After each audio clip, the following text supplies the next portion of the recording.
Hi, my name is Henry Baltzar. I'm a research director at S&P Global Market Intelligence, and today we're going to be talking about storage modernization. I'm joined here today by Sunitha Rao, who's the SVP and General Manager of the Hybrid Cloud Division at Hitachi Vantara. How's it going, Sunitha?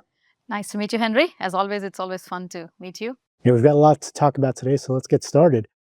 I think most people are aware that, unfortunately, with storage, when we think about storage, there's a lot of pain points, a lot of challenges for many organizations. I think the biggest thing we have to think about first is the top problem for many of our respondents when we look at our surveys is still data growth. And the problem with data growth is if we don't get that right, that problem's only getting worse. And what we're seeing is for many of our customers, they're growing upwards of 30% every year. So their problem continues to get bigger and bigger and bigger. Beyond the data growth, though, I think we also have to start thinking about other key issues, such as cost. And when I think about cost, it's not just the cost of storage systems, software, or services. It's also the operational cost. And how can we reduce those type of things going forward? It's another big problem to me. And then finally, I think the last segment we're going to be talking about is in regards to, we're talking about modernization of storage. You can't talk about that without the modernization of workloads and what's going on there. And as we see new workloads such as generative AI, there's clearly going to be opportunities for storage to deliver more value proposition going forward. And let's start with the first section.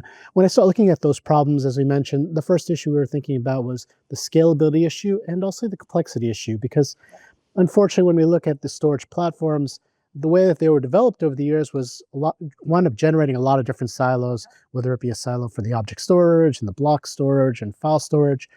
What has Hitachi Vantara been working on to try to help alleviate some of these scalability problems and these other issues in terms of setting up storage?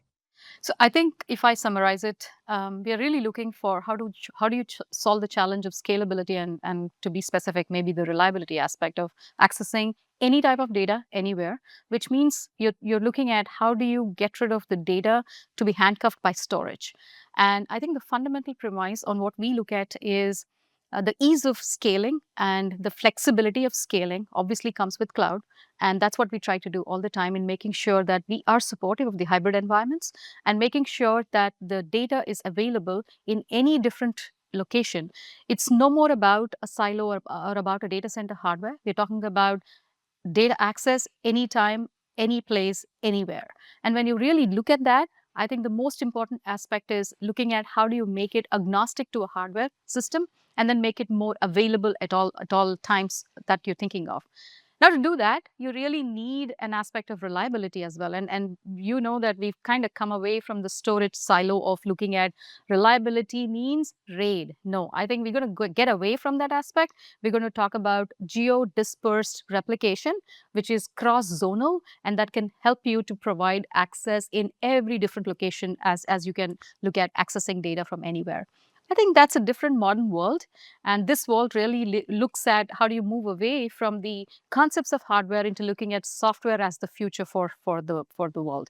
And I think that's what we're trying to do at Hitachi Vantara as well. And that's why hybrid becomes the most important part of our storage planning or even software planning as we build products into Hitachi Vantara's portfolio. Yeah, I agree 100%. And I think the biggest challenge we have to think about is the fact that customer expectations are through the roof. And as you said, customer's not going to want to hear, well, that data's here, that data's there. They don't care. They need to be able to access that data wherever. Absolutely. And I think the other element that we talked about that maybe glossed over a little bit is the fact that we have to have the multi-protocol capabilities too, right? I mean, depending on the application at work, some applications want to talk to object storage, some want to talk blocks, some want to talk file. So those type of capabilities are also big, and I agree with you. I think those are all the key issues.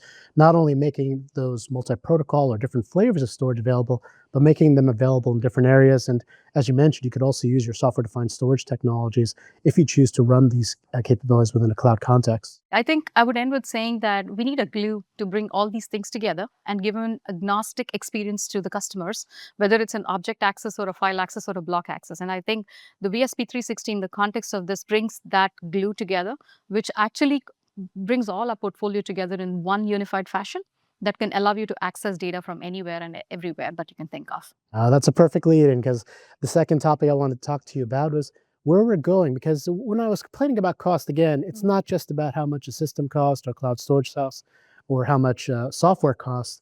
It's really the operational cost. And Yeah. when we look at our data, the issue is there's a shortage of skilled people that can run these things. The other thing is we don't have the budget to just keep hiring people to be able to run these things. What is Hitachi Vantara doing from a maybe management perspective or operational perspective, to help organizations reduce that burden? So when we talk about cost, I think you need to keep in mind the CFO's view, Mhm. which is all about total cost of ownership. And that comes not just with the cost of software and hardware, that, as you rightly said, it's all inclusive. It's inclusive of the operations piece that comes together. The way we think about it is API first, which will allow us to do smart automation and allows you to actually do far more intelligent way of monitoring the systems and enabling customers to have a visual of where their storage is going to cost less.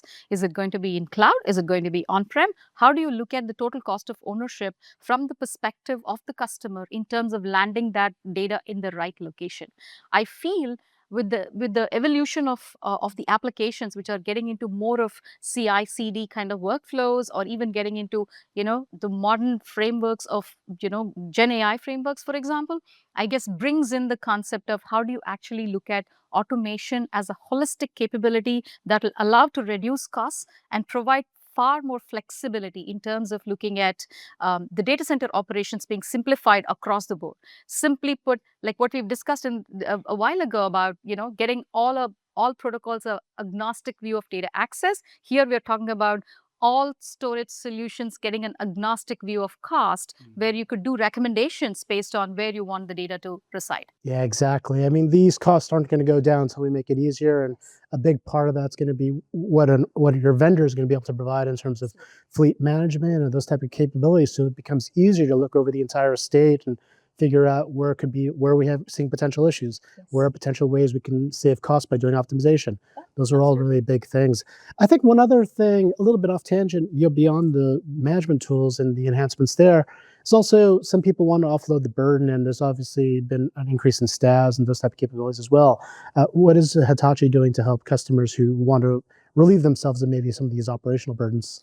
We do offer our Everflex service, which is part of our as a service offering. And that's the basic premise of leveraging the services that are automated, policy driven, and action driven capabilities that comes with the 360 platform, which allows them to manage data across the board.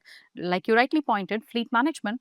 And then we have our ClearSight application that can allow you to give advanced analytics that will give you a preemptive information on when are you going to fill up your storage, what kind of metrics do you associate with. You can generate the CFO CIO level reports that could be made available through even a mobile app. And I think that's going to be far more smart and intelligent in the way to get information 90 days ahead of time, where the customers can plan their data centers for looking at fleet management, and also auto readjustment of capacity between the cloud and on-prem. And that could give you a flexibility to leverage that capacity for the additional new workloads that you want to provision on the systems. So it's a lot more flexible than we can think of, and all of this would not have been possible without APIs. So let me end by saying APIs first, which will allow us to get to the next phase. Absolutely. When we start thinking about it, it is APIs and automation together, and those things have to go hand in hand. And that's how we reduce that management burden, because we're just not going to have the people to be able to just look at these things and babysit these boxes all day.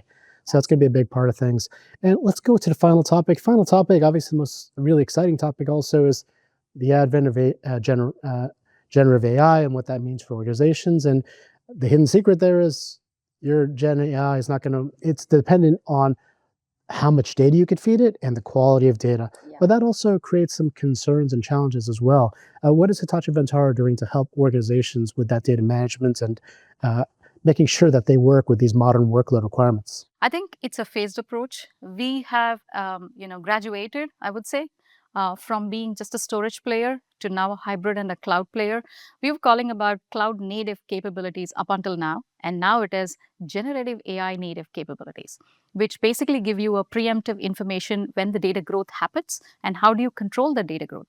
We are going to talk about AI native implementations within our infrastructure that could allow us to do intelligent management of data, whether it's going to be alerts, whether it's going to be managing the data behind the scenes, or even leveraging to give you a total cost of ownership.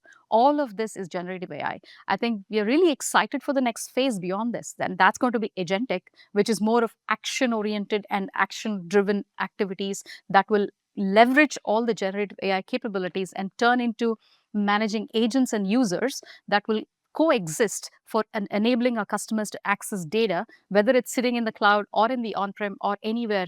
Data becomes just the source of management, and your applications are the one, or agents are the one that are going to leverage all of these pieces together to give you a picture that makes more sense. So it's the new world if you look at it. I agree. It's definitely a key area for us. And I think what I want to also emphasize to organizations is the fact that you can't keep looking at storage as a static resource. It's really dynamic. When we talk about these things like the agentic stuff that's coming about and any other type of things we're doing to extract data and value, the problem is if you can't find your data, you really can't even get started. So what's the point in spending all this money on GPUs if you can't even feed it the right data? So a lot of these issues are going to come down to storage management and data management, and I think that's going to be a key part of the future of storage and modernization for infrastructures. Nothing comes without inbuilt security and compliance. I think we shouldn't forget that aspect, because that's the key for the modern world, making sure how secure and how compliant the data is with all of these new advanced capabilities that we can offer alongside. So I would say AI native storage with built-in security and compliance as our, Yeah, I definitely agree. And it's true, right? Just because you have access to all the data doesn't mean everybody should have access to all the data. We need to be careful about those guardrails going forward.